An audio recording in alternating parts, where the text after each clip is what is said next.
Macy, What? you know what today is? 420.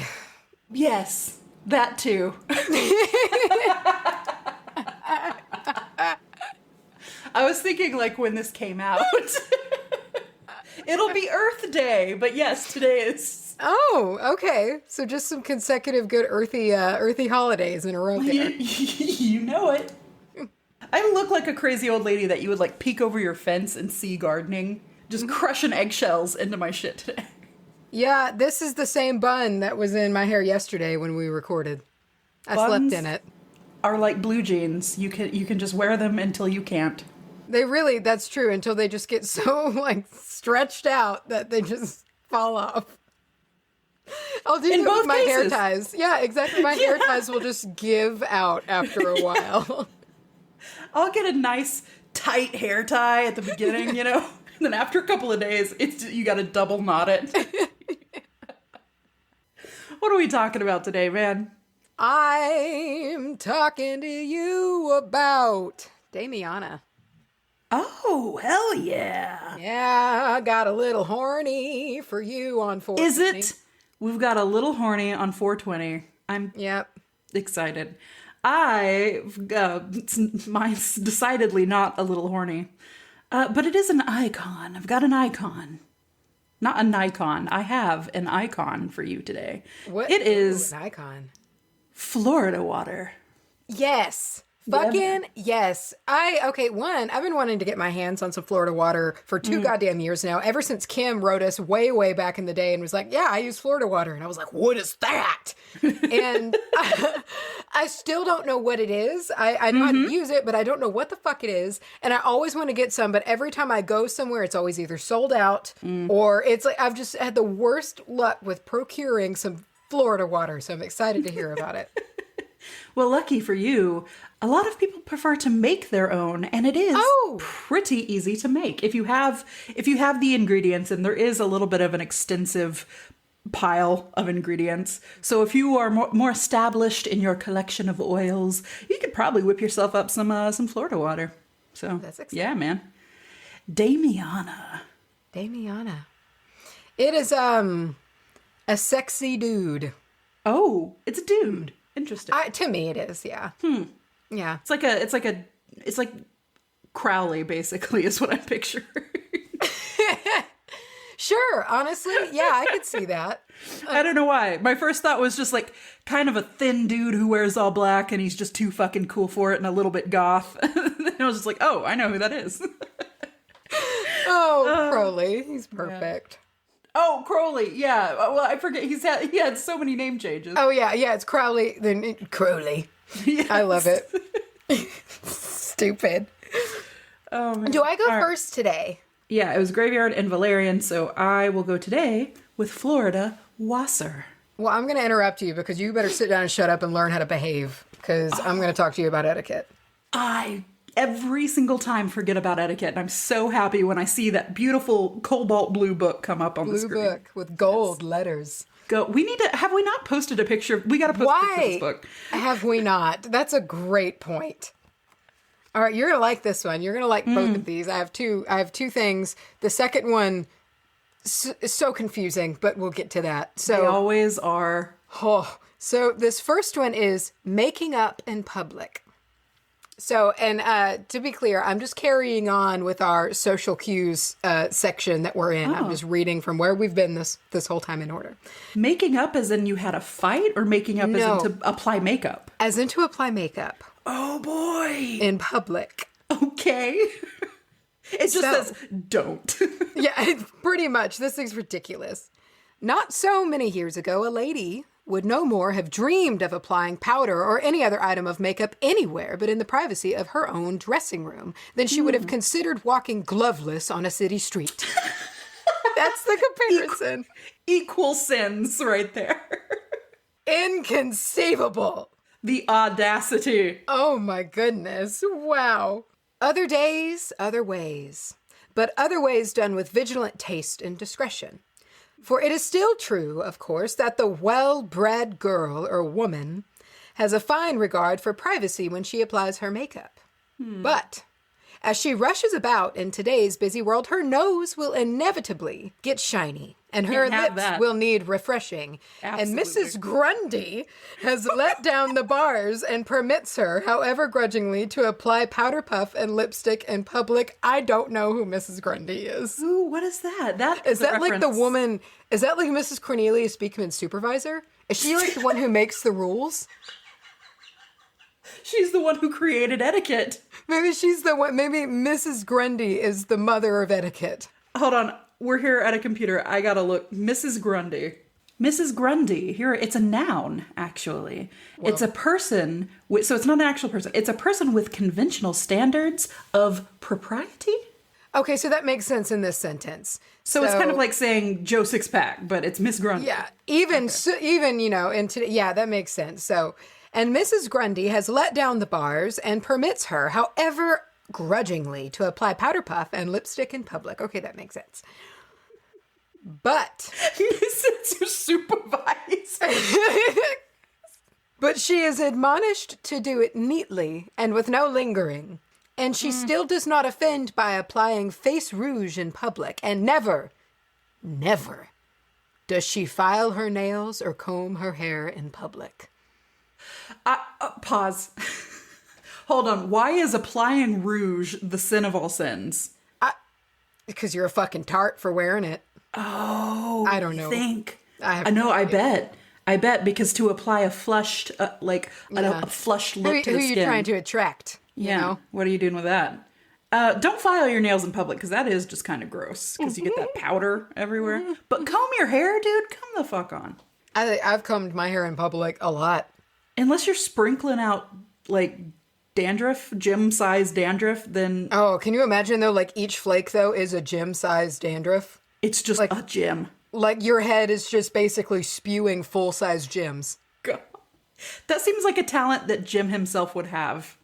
Oh, yeah. It's how he reproduces. It's how everybody's getting, it's how he's in everybody's dreams. It's because it's not just him visiting everyone. He's not Santa Claus. There's just a million of him. But I feel like they all coalesce at the end of the day and they all come back together. Yeah. Into one, like a master Jim. He morphs in. So, you know, like in Good Omens, the character that has a whole bunch of selves with like the forked hair, you know? Yeah. It's him. That's him. Yeah, absolutely. Yeah.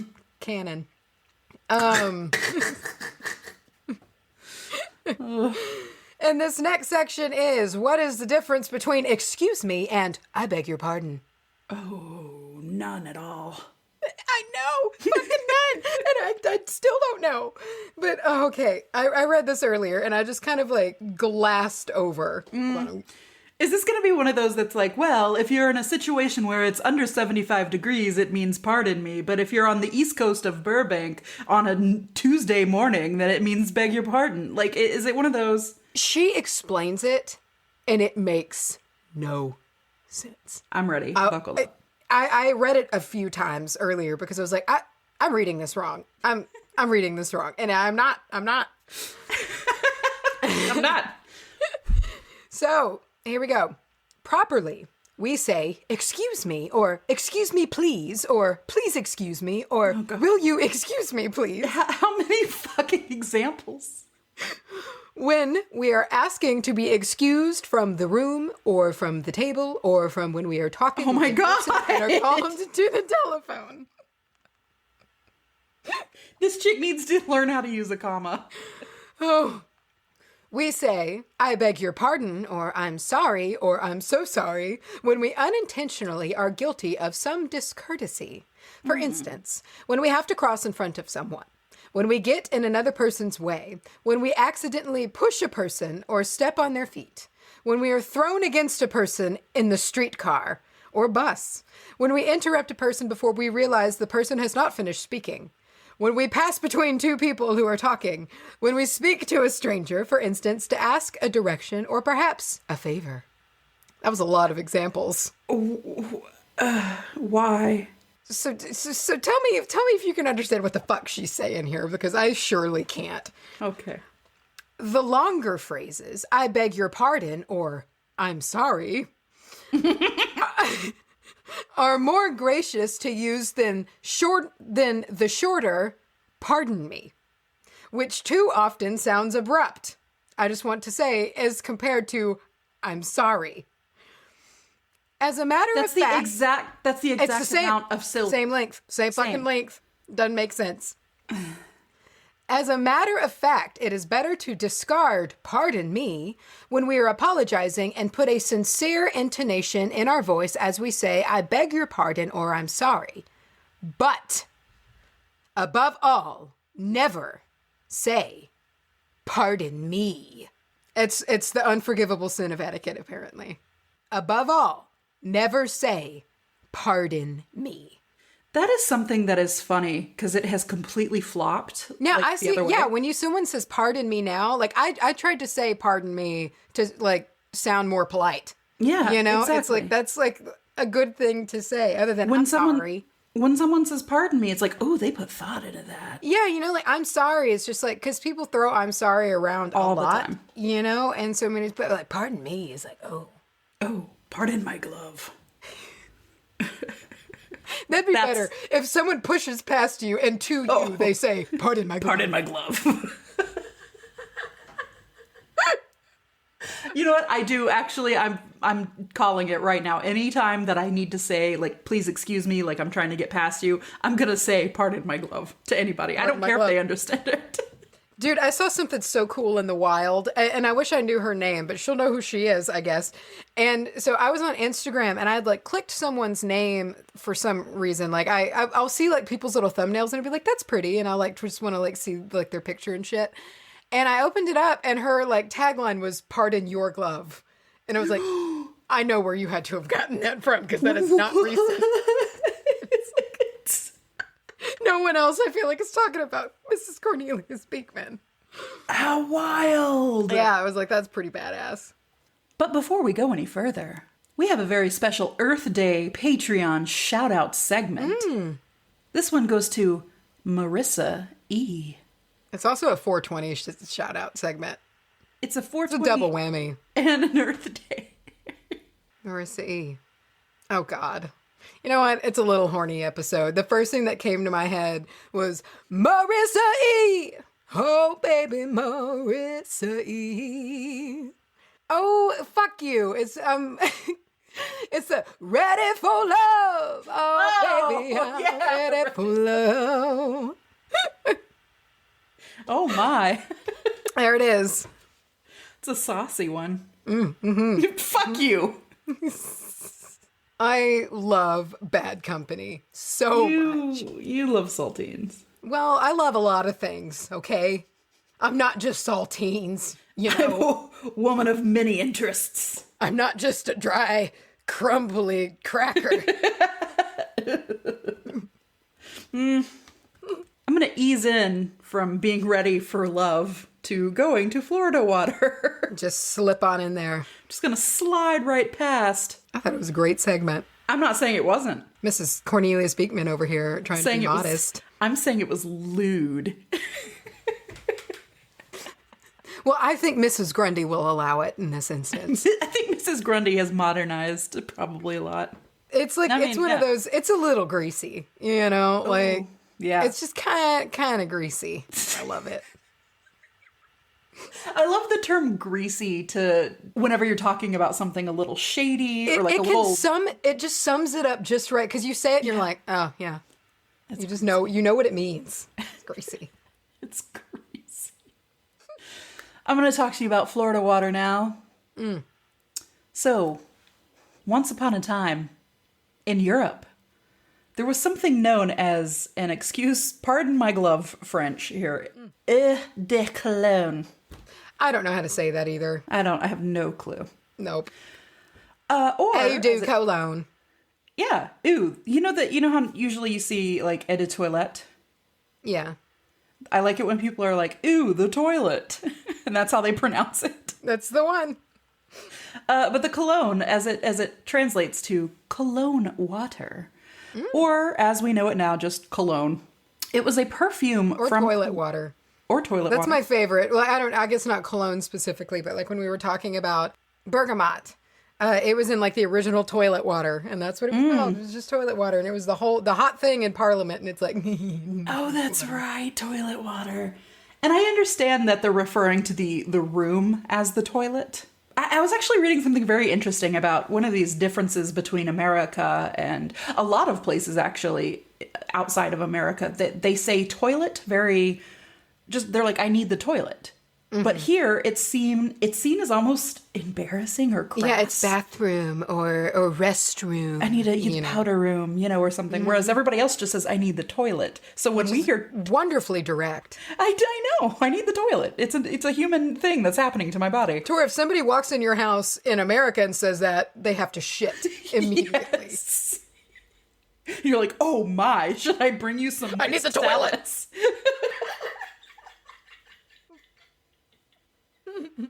Just sweaty and shaking.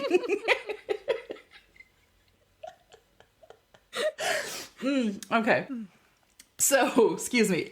So this cologne water was a perfume from Cologne, Germany that had a citrus, but also somehow like a floral, kind of light herby smell. So that's a lot going on. Citrus and floral and herby. I can dig it. The common oils used in this were limes, oranges, lemons, and other citrus fruits, lavender, jasmine, oleander, as well as rosemary, thyme, and tobacco. It sounds great. Yeah, I mean, I'm not against it.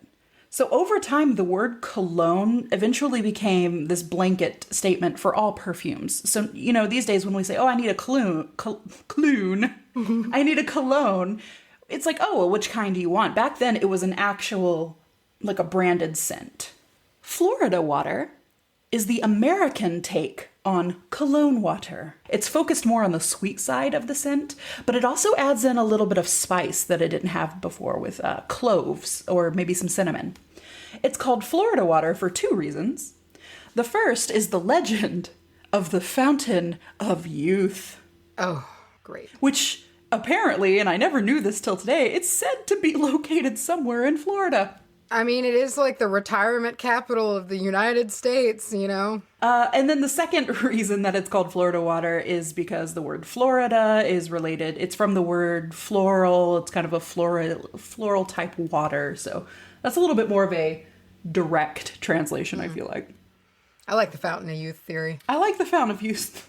According to the rigid standards of etiquette in the Victorian period, women were discouraged against wearing perfumes that were deemed too powerful or conspicuous. Of course. So the makers of Florida water at that time, it's the same brand that makes it today, or it's the same company, I guess, that still makes it today, the kind that Beautiful you can pick packaging. up. Yeah, very pretty.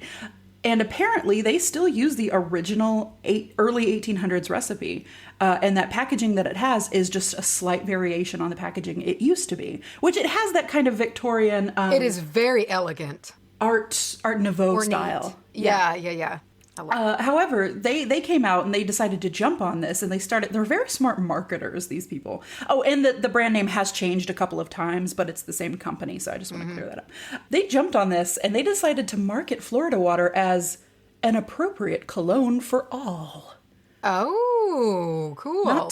Not too heavy, not too brash. It would have been all right for a Victorian lady to wear this in her day. Gender fluid in Victorian times. Yes, absolutely. So men would wear it too? Yeah, this is a unisex perfume. It was unisex. It was unisex at the time. It still is considered a unisex floral perfume if you choose to wear it in the non-magical sense of just scenting your body with it. Barbershops would use it as their aftershave a lot of the times because the makers went on from branding it as an appropriate cologne for all to, and they gave themselves this award, the most popular perfume in the world. Love it. Great. Yes. Which then led to it, of course, being very popular. And a lot of the barbershops were like, well, if everybody I got to get this for the aftershave. So barbershops started carrying it. Everybody had Florida water. Beyond its use as a unisex perfume, I got there. It just took me a long time. Florida water is praised by many in the traditions of Santeria and Hoodoo for its metaphysical properties, of which it's an almost unending list. The composition of Florida water is usually a mix of essential oils with an alcohol-based solvent, making it extremely flammable. Please don't use this near an open flame or in high heat situations, etc. A lot of people have said, oh, I like to I anoint my candles with it and things like that. That, me personally, would make me a little nervous. So I'm going to take the official stance of never use it near fire ever. I wonder if it would evaporate off the candle. Yeah, it probably would, especially if you dressed it and then let it do. What you don't want to do is spray it directly into a flame. So take Just that burn for your what house you will. down. Don't let your cat suck on it also, because it's full of essential oils. First and foremost, for the mundane uses for Florida water, it was used as a perfume. This can be on your person as well as used as a room spray or even used in your mop waters to scent your home, not even necessarily in a floor wash kind of way. The bright and citrus scent, it's got the uplifting qualities that citrus can bring. Mood lifter. It is a mood lifter. I also saw that some people chose to use it as headache relief. And that was about the end of the non-metaphysical uses. It's pretty black and white. It's a perfume or it's witchcraft. Also, you could probably use it for a headache, but I'm also kind of putting that under metaphys because of all of the properties of the essential oils. It's probably what's helping your headache. So Florida water is a bit of a metaphysical superhero. So I have an activity I want you to do, Macy, right now. I want you to think. Lovely. I want you to think in your head of a thing, and everybody listening, think of something you want to do magically. A purpose, a goal that you have. You got it? Mm-hmm. Florida water can do it. I'm sure it can. Great activity. Did you like that? Was that good? Was that interactive? So I want to begin with cleansing, because with all things, it should always start with a good old cleaning. Keep in mind that Florida water's cleansing powers will always be a little boosted around a new moon. Okay. You can add some Florida water to your bath to cleanse your body as it clears away negativity. Use it in your washes. I'm talking floor washes and room sprays, like if you can't smoke cleanse, we suggest using sprays. Florida water is a great option for that. You can use it to clean everything from your floors, your knickknacks, your magical tools, and your altar itself. If you need to cleanse an entire area, like a whole big room, you can place some in a bowl in the room. I would do maybe all four corners, like put a little bowl of it in all four corners until it evaporates. And when it evaporates, the room is cleansed. You like put some in your room and just put like a fan on it. Just let it scent. Yeah, it's probably not only cleansed, but it probably smells lit. I bet it does. I've never smelled it before. I have never smelt it before. And looking at the recipe that I have later on here for you, it smells wonderful. I say that never having smelt it, just knowing what the oils, the properties smell like. Okay, so not only does it cleanse, but it leaves behind a blessing. In my research, I saw one place refer to Florida water as a blessing in a bottle. Oh, cute. Oh, the reason for this is that Florida water, it rebalances your vibrations by raising heavy or low vibes. And it welcomes in compassionate entities. So whatever you work with, spirit, ancestor, deities, whatever you work with, it's going to help attract the good. That's always good. That's always a good thing. Something that clears. It's like the bells when you dangle a bell. Ringle a bell. How do you say this? Jaggle a Ring bell. a bell. That's boring. Yeah, when you ring a bell, isn't that what you said about bells? Is it clears away negativity, but it also it gets bells. But it also gets the attention of the good shit. Yes. Only like lower vibration entities can't tolerate it because it is sound of like the higher vibration, more divine type sounds. So kind of same thing, but in a liquid form. Ooh. So something you can do with this power is you could add some Florida water to the final rinse cycle of your laundry to bring some blessing to your clothing that you wear every single day. So you can make every single piece of clothing that you wear, it's like blessed armor for yourself. That's nice. I like that. It can also be used in protective work.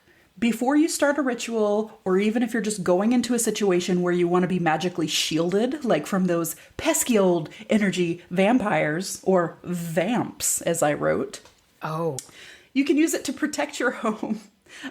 So before you go into those situations, you can maybe spritz yourself with it, anoint yourself, take a bath in it, however you want to work it. Use... What? Just however you want to work it made me chuckle. It made me think of... It's your... That's exactly where my mind went. Use it to protect... Which, by the way, can I just say, that song is a bop. That song's a bop. It's a bop. It's a bop. It's a real sock hop. Oh my God. It's a rug cutter. Use Florida water to protect your home. Jig. By... Boogie. This is dumb. Let's stop. Okay. You got Electric one more, slide. don't you? Shut the fuck up. I knew it. Cupid shuffle. Oh God. No. Fine. I'm done. Are you? Yes. I'm desperately thinking of more. Okay. Use Florida water to protect your home by using a wash with protective herbs. So anything that you use normally for protection, throw it in your water that you're going to mop your house with or clean your house with anyway to make a floor wash that you can use on your doorways, windows, floors, etc. So with this aspect that Florida water has of raising vibrations and welcoming in the good things, Florida water... Florida water. In the moment, I realized how much I was saying the words Florida water, and I got very self-conscious about it. Fuck it. Florida water is a natural choice for aiding in divination or any kind of higher spiritual work. By cleaning your altar and your tools, you're kind of not only cleansing them, but you're tuning them in to receive messages. So those who work with ancestors, they always like to have some around to keep that line clear, as it were. Some people like to add a little bit to any written petitions that they have, such as a honey jar, or anytime you're writing down anything that you would like. Just put a little bit on the page because it puts it even more in tune with those that you are wishing to contact. Another form of this is adding a little bit to any magical inks that you may write with. Oh, I like that. I like that one a lot. You can add a little bit to a bowl of water to make some pretty powerful, to make like a scrying bowl. I've also heard that many people who decide to divine through mediums of touch, so reading cards, runes, or even using pendulums, they anoint their hands with it before shuffling the cards or before doing any of the touch to kind of tune into that. I like that. I like that a lot. It makes for a really good gift or offering to deity or ancestor spirit, especially if you like to give beautiful, sweet, kind of light things. In the case where maybe you're giving to a particular person. Like Sean Connery. Goddamn. Or maybe you work with a deity that's very flower and love and beauty based. That's a good gift for them. Florida water attracts. It attracts money, luck, abundance. All of those spells that you work that attract things that you're using to manifest, they're going to work just a little bit harder if you add some Florida water to the mix. Florida water will solve your problems. Florida water pulls hard. So there's one way that's pretty widely known is to carry around a cowrie shell that has been dipped in Florida water, and then you place it in your wallet and carry it around with you. Now, a cowrie shell is what I always thought a puka necklace was. Okay.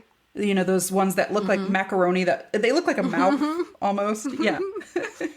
But apparently you can dip one of those in Florida water, add it to your wallet, and it's supposed to be a powerful attractant for money. Also, many advise to make use of Florida water when you are playing games of chance or gambling. There it is. All right, you can attract good dreams and repel nightmares by adding some to your good dream sachet that you might have. You can also spray some on your pillow before bed, or, and I like this one the most for some reason, but be careful if you have animals or children or anything, or anything that crawls around on the floor. You can also place a bowl of it under your bed at night to bring a blessing. Same thing goes for the kitchen, apparently. Put one under the sink in your kitchen, and it blesses the whole room. You have to be careful. Jim might want to drink out of it. I think Jim is one of those people that, like, he smells something that smells traditionally very pretty, and he's like, ew, what is that? Maybe Ew. so. It might not repel gross him. enough for him. Yeah. He's like, where's the mold floating in it? I don't understand. Florida water. You can use it to break hexes and remove evil magic. I see this as sort of a daily tune-up kind of thing. Unless you're adding it to a more targeted spell, the little everyday hexes that we can put even on ourselves or people put on us just by thinking negative things about us or jealousy or whatever, all of that I feel like can be kind of wiped away with a good little spritz of Florida water. And apparently it can stand in for holy water in rituals or any other time that holy water is called for, which is good. A big deal. It's a big deal because a lot of us don't have access to holy water, A, at all, maybe, and B, especially right now, because don't be going out to get holy water right now. But also for those of us who don't feel comfortable using holy water in their practice. Yeah. And I wanted to end with a few neat little things that I saw, some cool uses for Florida water. You can anoint your hands before sound clearing by clapping. Cool. And it adds, I like this, it adds power to the clearing, and it brings in quick luck and just general higher vibrations for the room. I feel like you clap and like angels fly out of it. Exactly.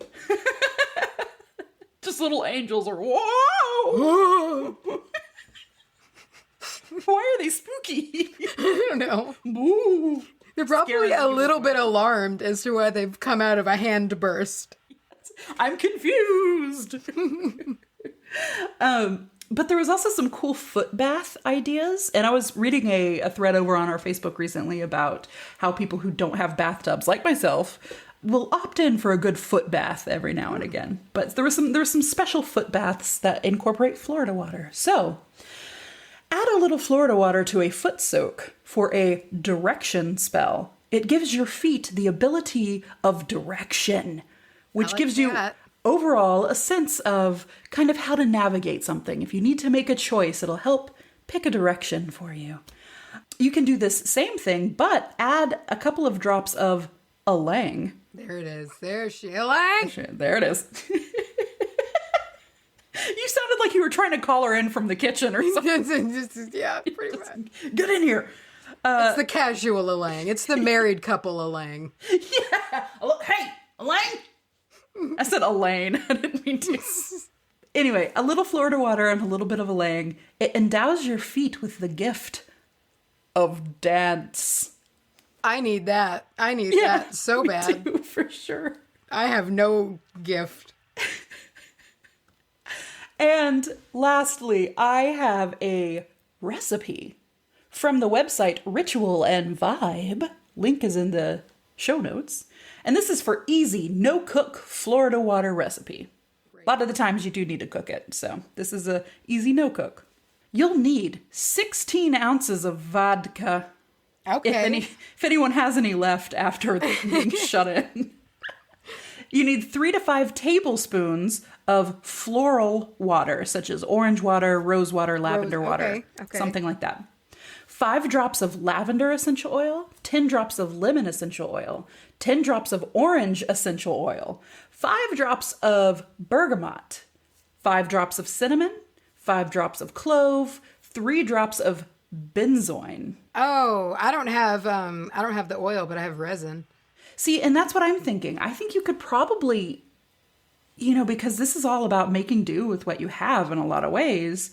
Yeah. You could probably just throw in fresh lavender if you don't have lavender oil or whatever. So far, yeah, I have all of these things, but in different formats. Stand-ins, Mm-hmm. Yeah. You can also use fresh rose petals and fresh rosemary. The benefit of fresh rosemary being that it can take the place of all those things that you don't have. It's what it's for. It's what it's for. It says here that you can vary those measurements for your needs.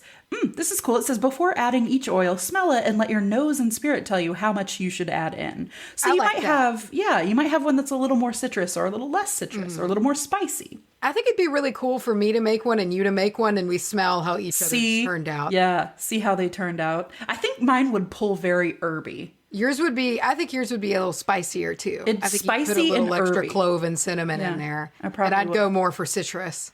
Yeah, you'd go for citrus and earth, probably. Mm-hmm. You know, I don't see how adding patchouli would be a bad thing. In there. Yeah. Oh, I'd throw patchouli in it. Why not? Oh. So you add your vodka and your floral water to a bowl. Then you add in however many drops of whatever you're going to add in. Combine all of the ingredients into a spray bottle and shake well before each use. You can remove the rose petals and rosemary if you wish. Let them steep for a little bit maybe. Mm-hmm. But just keep it on hand. Keep it, in a cool, dark place. I'd probably keep mine in a fridge. I am seriously considering investing in like a secondhand dorm fridge or like one of those small fridges. To keep your spritzes and shit in. Keep all my magical shit because I don't want to have to like leave and run out. I mean, I know this is such a non-problem to have. But if I'm doing something at my altar, I don't want to, it breaks up the flow to like go and be like, I got to get it out of my kitchen, Or then there's moments like the other day when I was saving some eggshells to make some powder. And I just hear Clark from the other room go, why are there eggshells everywhere? They can kind of help cut down on those confused non-magical person moments. So that's Florida water, man. Do you feel like you know at least a little bit more about? I know a lot. I know everything. Bold claim. Teach a class on it. Could you? Yeah. Could you not? I feel no. For the sake of the podcast, I'm going to say yes. I hear you pouring that tea. Oh my God. What kind of tea are you drinking? I made especially for this episode. This is Rose, Nettle, and Damiana. Ooh. Okay, so Damiana won't kill you. No, it will not. Okay, because that's always one of those I thought was like the evil witch's poison.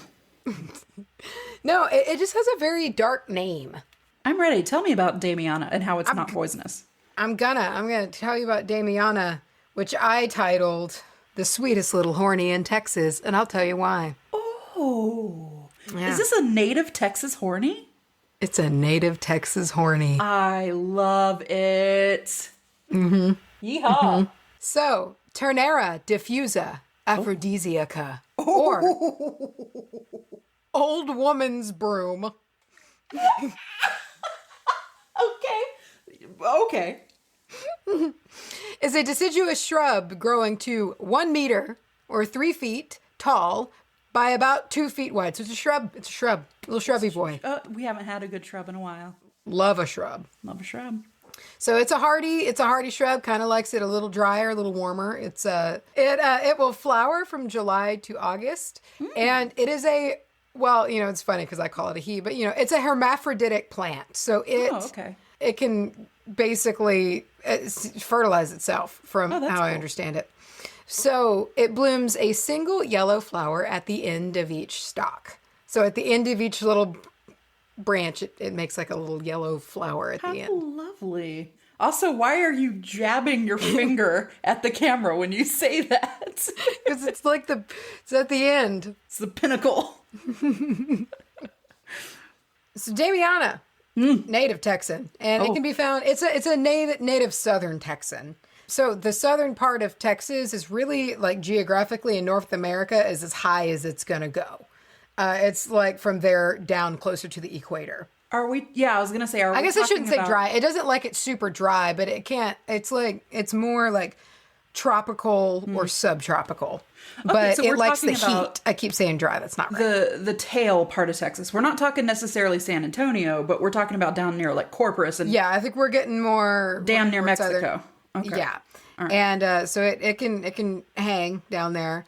It could also be found throughout Mexico, down into Central America, Brazil, as well as the West Indies. Which, did you know what the West Indies are? You always hear, I didn't either until today. And so I wrote it down. I'm going to read it to you because I didn't know. Because you always hear about the West Indies and shit. I've been ashamed to admit that I do not. I didn't either. So the West Indies consisted mainly from the Bahamas, Jamaica, Haiti, Dominican Republic, Cuba, and Puerto Rico. Oh, okay. West Indies. The West Indies. That's them. It's that bunch. Now we know. Yeah, I read it and was just like, okay, I need to know that because like your whole, like in history class, it's always, you just hear the West Indies and I don't know if it was ever clarified as to who the West Indies were. Probably was. I just kind of shook my head and I was like, oh yeah. Yeah, West Indies. Yeah. And kind of knew I should know this. So continuing with its love of warm, it can't grow in the shade. It just fucking can't do it. It can't do it. It's you. It really is. I related a lot to this plant. It requires a lot of sun to grow and flourish. They are from the Turneraceae family, which I feel like I remember saying the ACA part in another plant, or it was Asteraceae or something ACA. I don't remember. Yeah. But Damia's bread and butter. Its bread and butter is an aphrodisiac use. Oh, and sex magic and shit, like love shit. It's all about it deep in there. There are some mundane medicinal uses that I'll note as well. I don't remember when. I don't know when I put them in my notes, but they're coming. Somewhere. They're coming soon. Hold, please.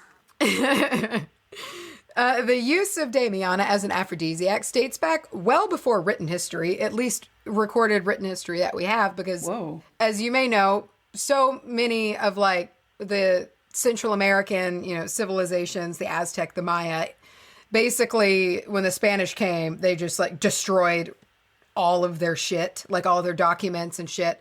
And so it's like there probably was written history about it, but it was ruined. God. Yeah. What's the point? Can I just, why though? It makes me so sad to think about all of that history just gone. Do you know how much further we'd probably be if we had that? Yeah. Jesus. Anyway. So basically, when the Spanish arrived to North America, they discovered, or that part of North America, they discovered civilizations had already been using Damiana for centuries. Like it was already in the culture. It was being used regularly. So it's believed that the indigenous Guaycura in the Baja region of Mexico were the first to use Damiana. And according to kind of legend or just lore of the history of the development of those civilizations, the use of Damiana began to spread as the Guaycura people began trading with the Aztecs and the Mayans. So it just kind of creeped out from there. And this is for humping, mostly. Yeah. Okay, all right. Both of these civilizations, all of these civilizations, I don't know if I said both, found Damiana to be of super importance, big deal, used it a lot, and very commonly used. So the first recorded use in the Western sense of recording the usage, it was done by the Spanish in 1699. They saw that the Aztecs were drinking it in a tea with sugar. Oh. So I found this. This was really interesting. I found a really great article. I'm going to link it. It was on Medium, and it's called "Before Sexting, There Was a Sex Tea," and it was written by Edith Zimmerman. And it was a nice article. It had great history in it. That's cute. I know. And this is just directly from that. So in 1875, Damiana was introduced in the United States by way of a Baltimore doctor, J.J. Caldwell, who wrote in the Virginia Medical Monthly of extremely old Mexican men fathering dozens of children with the help of their daily Damiana tea. Virile. So Damiana, beyond doubt, Caldwell later wrote, is the most reliable, useful, and permanent tonic to the genital organs of both sexes that we have thus far discovered. I'm uncomfortable. Genital organs. It's the G word that freaks me out. Genital. In the 1919 book, this is not from that anymore. This is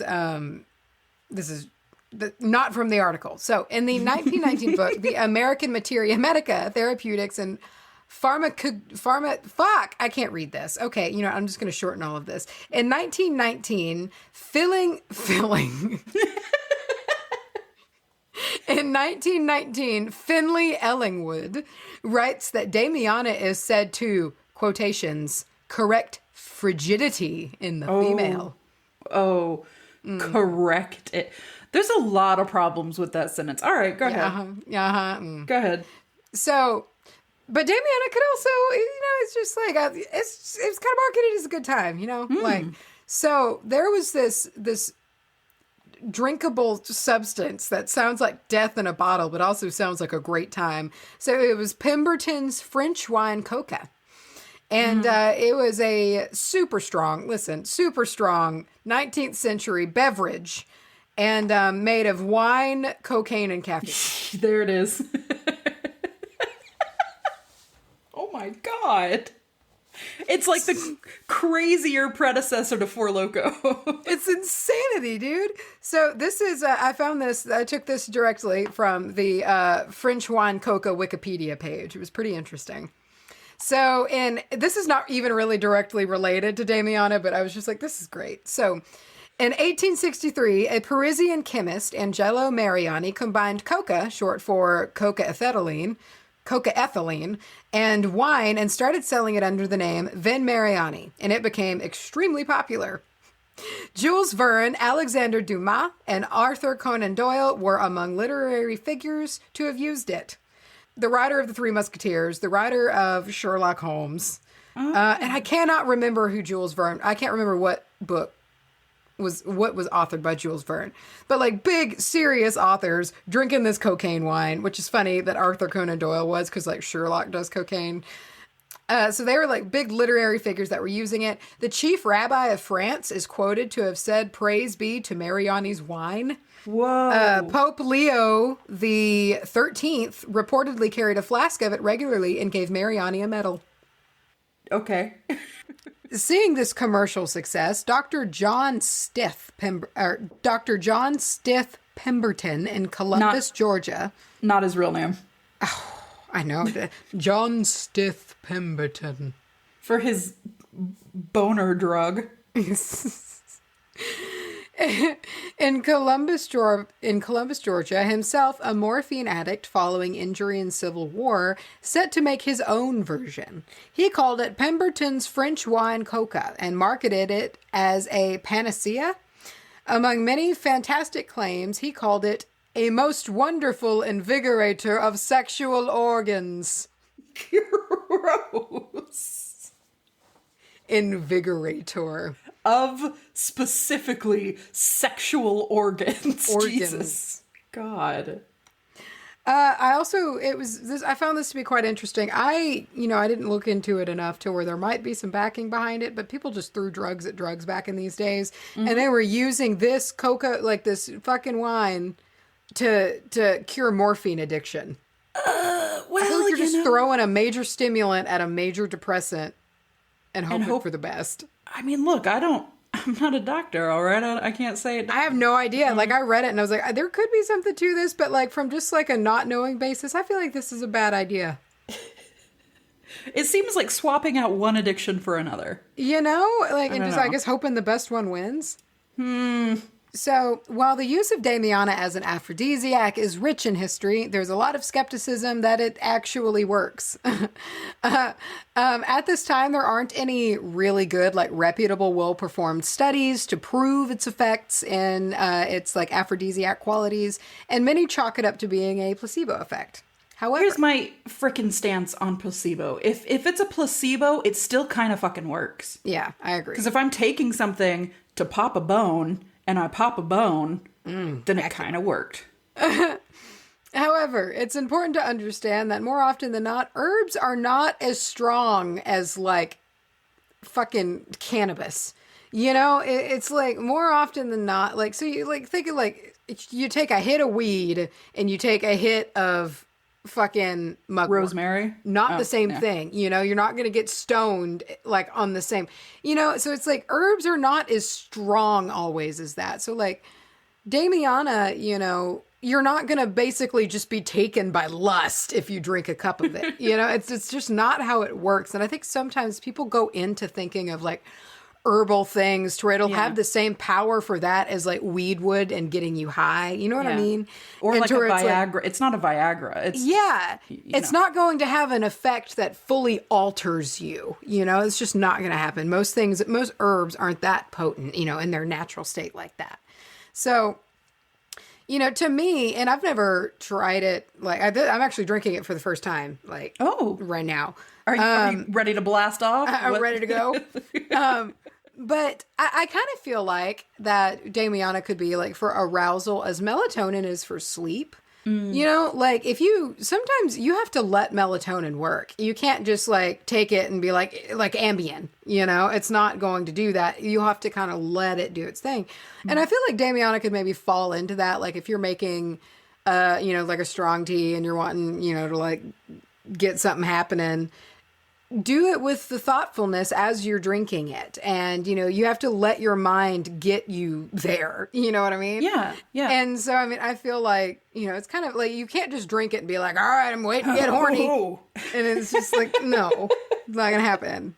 Well, it seems you could build a whole ritual around it. Like add that, you know, and just let it add to this whole state where everything comes together and builds a mood. Get the mood going. Yeah. Get the pineapple schnapps flowing. Turn on the Arctic Monkeys. Get sassed into a state of arousal. On the prowl. I love that song. I do too. I love Number One Party. I love that song. It's also kind of sad. It is, but it's like you hear it and you're like, he sounds like if Crowley sang, you know, like he's like Crowley in musician form. This episode has a lot of Crowley talk. So along with being put in a tea, which the taste is supposedly pretty nice. I agree. It's kind of it's a little bitter, a little I feel like it has like a tiny little spice in there, but not much, just like enough to kind of like you feel it a little bit. Some say a figgy taste. I thought it was figgy. I love the term figgy. Figgy. Does that mean something dirty? I think does it? I know there's a card in Cards Against Humanity that says figgy pudding, and I don't know what that means. I figured it was British. Figgy pudding is actually like an English dessert, like an English thing that they eat. They eat figgy pudding. But why is it in Cards Against Humanity? You never know. I mean, I can't go from Rush Limbaugh's, soft, shitty body to figgy pudding and not think there's something going on. Soft, shitty body. Soft, shitty body. It's my favorite card. I love it. So, I don't know why, but one of my favorite cards, if not my favorite card, is a really cool hat. I love that card. The addition of a really cool just makes it almost wholesome. Every time I get it, I'm like, yeah. And it never wins. It's a loser of a card. But I love getting it. I would pick that every time. I also love the one that just says bees. Yeah. Man, I haven't played that in a long time. If I could get the fucking thing going, we could do it online, but I could never figure it out. It was very complicated to me. Yes. Yeah. Yes. And I could see other people dragging cards around, but there was no law and no order, so I don't can't. So along with putting it in a tea, it is often found in many like herbal smoking blends. You'll find Damiana in there. You know, as a disclaimer, please be careful when you're smoking anything. Hashtag 420. Know where it came from. Smoke responsibly. Case in point, you know, the K2 craze. So the K2 period in history is a really strange period in history. Damiana was present in many types of like the synthetic marijuanas, the K2s that came out, or spice. For those who remember that time, it was kind of ranging from the mid-aughts to around 2010 when it was banned by the FDA, was pretty much out of all places by about 2011. These were super available substances. You could get them at a fucking gas station. Yep. Head shops carried them. Highly potent. Hallucinogenic as fuck.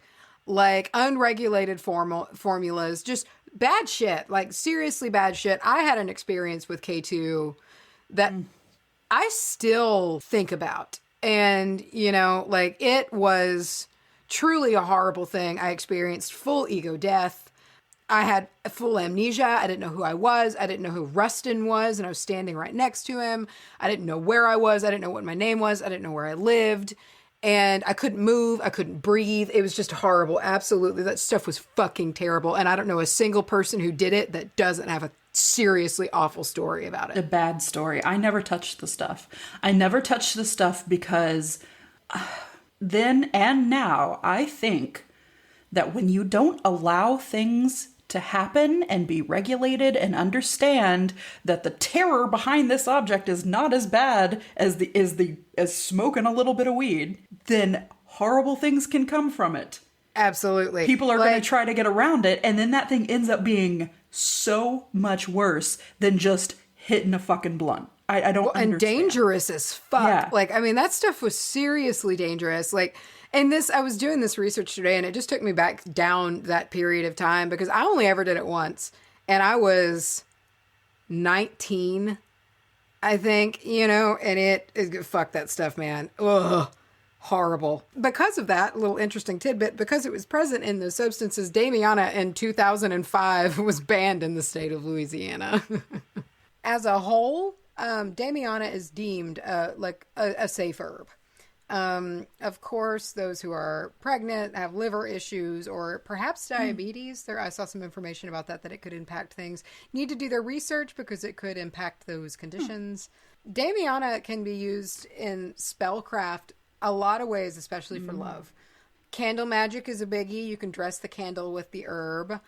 Love magic, which can, you know, be involving said candle. You know, you can use it in all kinds of things. Damiana can be used in incense form, like mixed with Love Me incense and things like that to add heightened power. It can be used in sex magic. I mean, like smoke up a room with it on a charcoal disc, you know, like drink it in the tea. You could do a lot. There's a lot of different ways that you could incorporate Damiana into like your bedroom routine. Busting out at the seams of your bedroom. Have a pillow fight with bags of Damiana. Make your mattress out of Damiana. It can be used in charm bags, mojo bags, bath magic, oils, tinctures, etc. And typically for the use of, it can a lot of bringing a lover back, drawing in a lover, or spicing things up with said lover. So, if you want to be my lover. Oh. They have so many better songs than that song. You know what song I love? Is the one, what is it? Who Do You Think You Are? Oh, yeah.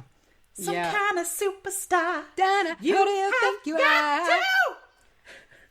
My favorite one is it's just the fucking, I'm giving you everything. Oh my God. And Sporty's back there. Yes, I swear. She's the true singer of the group. She's the strongest singer. Good God, she was good. Anytime they needed a powerhouse, they just trotted her out. She was there. Yeah. She's the one. She was, say you'll be there. So, in the vein of love or intimacy magic, Damiana, it has a wide berth that it can be used. So it can be used for all of these different things intuitively, because the use in that subject is so strong. So it's like you could just like throw it on your bed sheets and you'll get the same, you know, it's just like that's all that it's mainly about. So you can't fuck it up. Just put it in there somewhere and it'll be fine. You'll be fine. So, Damiana, it does have some more mundane properties. Drinking the tea is said to provide a relaxing and happy effect on the person, which it does help female frigidity. Okay.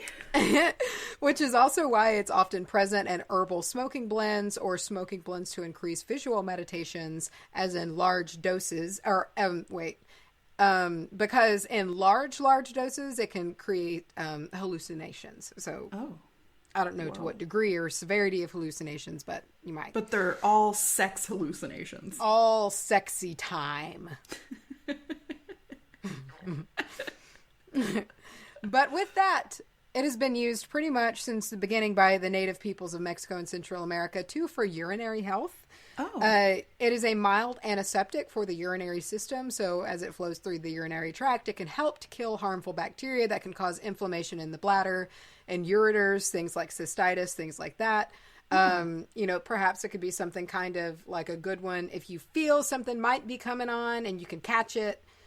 Before you have an infection and you need to go get that taken care of. But it'd be a nice little arsenal thing to have to where it's like, oh, you wake up and you're like, oh, I kind of feel you. I'm going to drink this and try to catch you now. So I always like those. Anytime I can learn about a good urinary health plant, I'm always just marking you down. Adding it to the don't worry, be happy scene, man. Oh my God.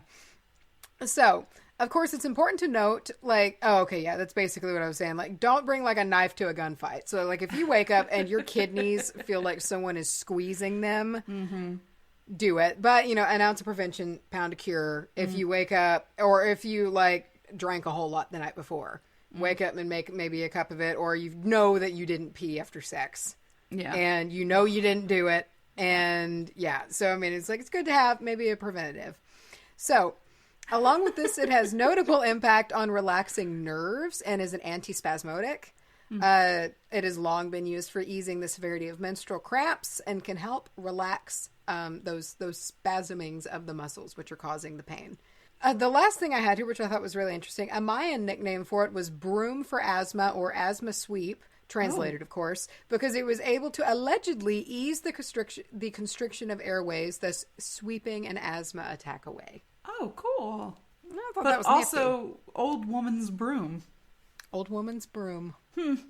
Lots of broomy symbolism, sweeping. Interesting. Sex. Yeah, same thing. Brooms. Flying ointment. I bet it was on there. I'm trying to make something out of that. It's a conspiracy. All these sex brooms. Oh man, that's a band name. It should be if it's not. The sex brooms. Well. Yeah. What are your plans to celebrate this Earth Day coming up on the day this releases? This Wednesday. Well, it depends on the weather, which I have a feeling it's supposed to rain, which is par for the course for the past several weeks. Listen. If the Earth wants to rain on Earth Day, let a bitch do it. It's a mood. I kind of get it,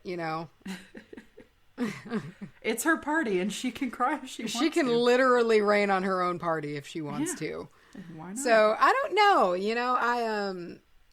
I'm worried that some of my we've planted our garden, but we've had two serious storms, serious to the point of hail and shit like that were serious, limbs broke off of trees. And I'm worried about some of our little seedlings, so I might be planting some more things to replace them, I guess. Did they get too leggy? They got pelted to death by hail.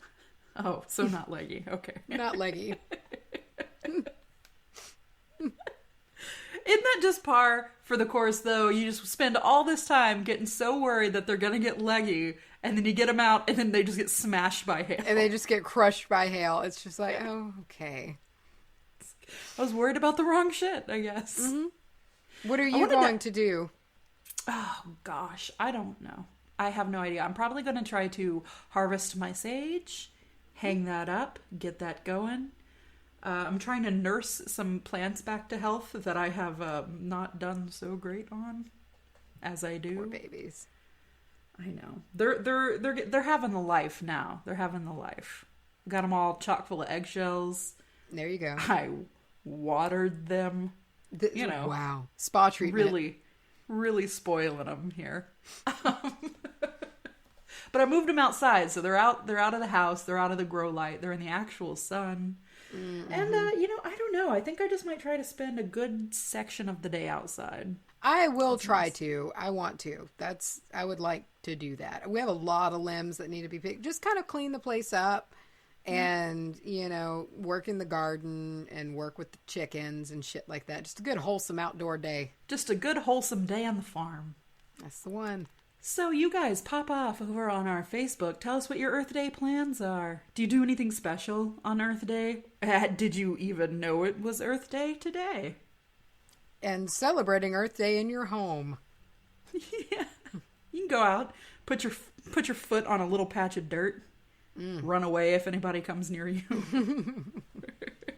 Wash your foot intensely. I'm starving. It hit me about 10 minutes ago. I have the thing for you. I have a piping hot bowl of review footage. There it is. This one's called Blessed Be Crescent Moon Emoji. Cute. This is by... Oh, no. Hold, please. Oh, no. This is from MGDSSNETSIRK. Beautiful. Rolls off the tongue. Mgudisnexirk. Okay. I'm not sure. This says, thank you for providing a fun, beautiful way to learn more about my craft. I love you two like sisters, and you have helped me so much. Also, if you're a fan of My Favorite Murder or enjoy any of the podcasts that are part of the Exactly Right Network, this one is for you. Thank you so much. MGDSSNETSIRK. There it is. I feel like later I'm going to read that and realize that it says something very obvious. You know those shirts they had in the 90s that just look like lines, but if you held it in the right way, it would say like Jesus on it? Yeah. That's what it's like. Mm-hmm. Mace Waker, I got some pretty cool shit I want to advertise, but I just don't know where to do it. Where can I find a witchy community that looks to support witches from inside the community? I have just the place for By golly. you. Listen to me. Listen to me. Let me tell you. You need to open up. You need to power on your PC. Jesus. Now, I'm sure that you haven't used it in a while, so it might have to run an update. So let it run an update. You know, it might have to do that for a good hearty minute. So once it runs the update, sign into your account, okay? Sign into your account. Not the guest mode. And no, not the guest mode. Sign into your account. Hopefully you didn't forget your password. If you did, reset it. Write it down. Don't forget it. Log into your account. Okay, so you're in there. Open up the internet. Make sure that you're connected to the internet. Make sure that you have an internet connection that remembers the password to the internet. And if it doesn't, you have to go write it down off of your router if it's one of those really big, long, crazy ones. So you enter that in and you connect to the internet. Hopefully you don't have dial-up. Maybe you do. You never know. But dial-up, get there. Pick your favorite browser. Okay, it just really is up to you. There's Internet Explorer. There's Mozilla Firefox. There's Google Chrome. A lot of options. I feel like Safari, if you're feeling bold. I'm in the middle of a fever dream. And so you pick your browser. And so when you pick your browser, you get the search bar that comes up. And so in the search bar, you need to type www.advertisecast.com. That's A as in apple. No. D as in dog. Shit. V as in victory. E as in egg. Oh. R as in rhododendron. Oh, no. T as in Tim. I can't do this for all of it. Advertisecast.com / The Witch Bitch Amateur Hour. Yes. Okay. There you go. That's all there is to it. Simple. Mm-hmm. Tech people don't want you to know those easy hacks. We have an email address. It's wbahpodcast@gmail.com. Full stop. Ah. Where can we keep up with the hair flakes of Mr. Jim? Oh, see, I really like that because that means everybody can have a little Jim under their bed. Aww. You know?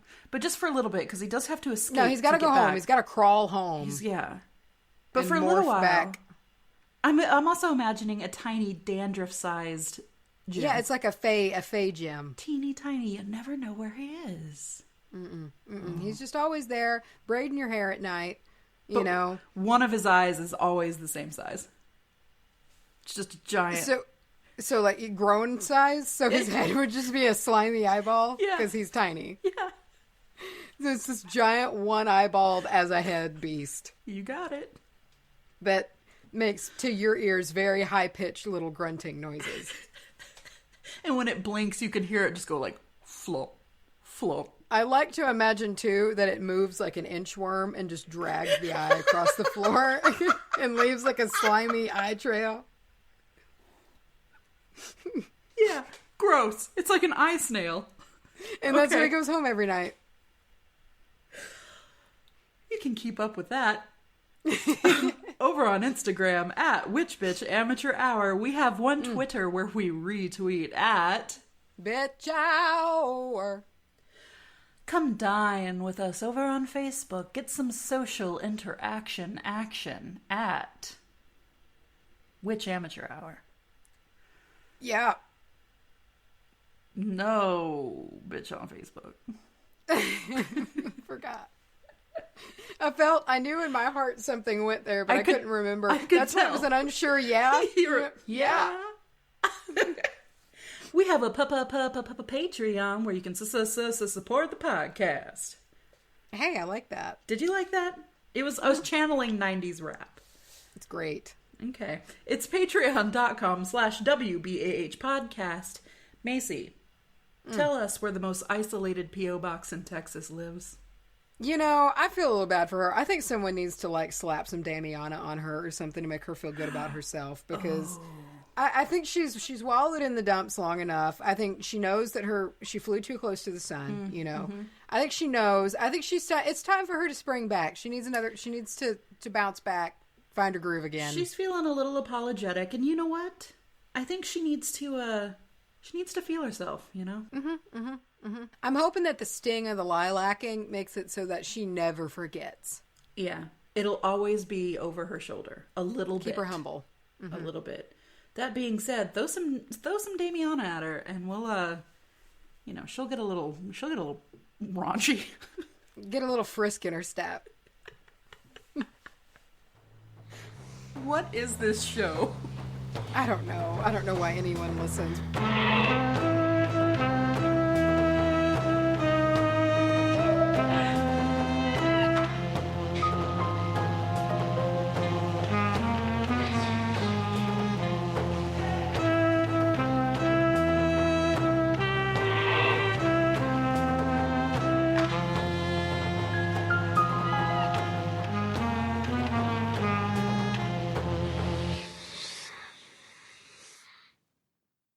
But she is admonished to